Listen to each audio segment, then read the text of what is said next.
Hello, this is Father David, here on the fifth Friday of Great Lent. Father Stephen quotes St. John Chrysostom, who is also the saint whose life he commemorates in that section of today's reading,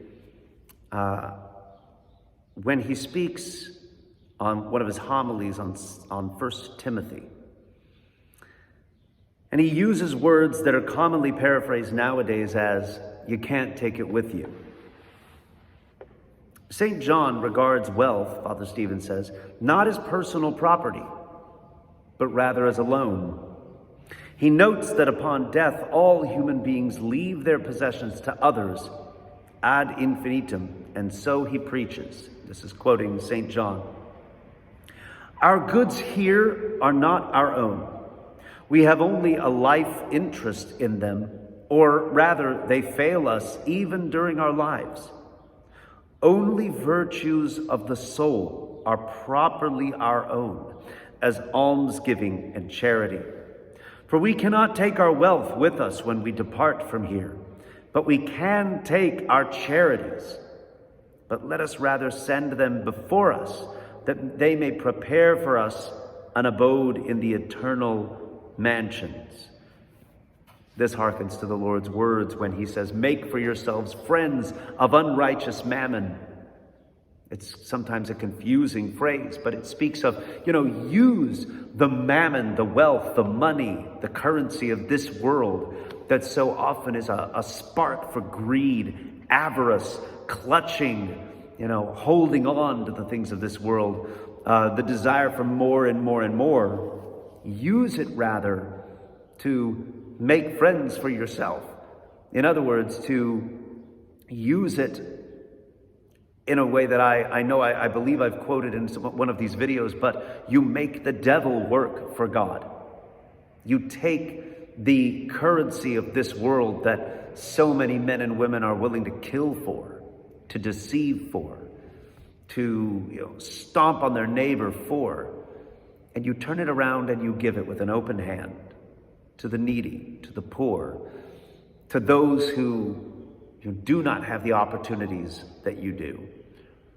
And almsgiving, which is a crucial part of Great Lent, becomes for us that life-giving aspect that the Lord says throughout the Old Testament, within Tobit, within Proverbs, within various parts of the prophets, that almsgiving delivers from death.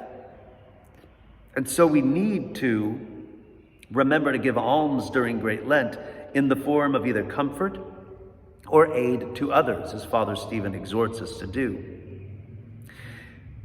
But this really, and St. John Chrysostom, of course, was one of the ultimate examples of this, someone who did not invest in the things of this world, in the things of this life, as of ultimate importance. But he divested. When he became Archbishop of Constantinople, he slashed the budget for the diocese and gave most everything to the poor.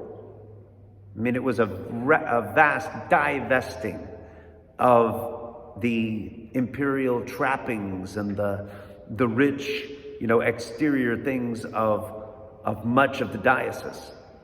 Of course, this was a man that believed in the beauty of worship, and yet he devoted himself to this giving to the poor.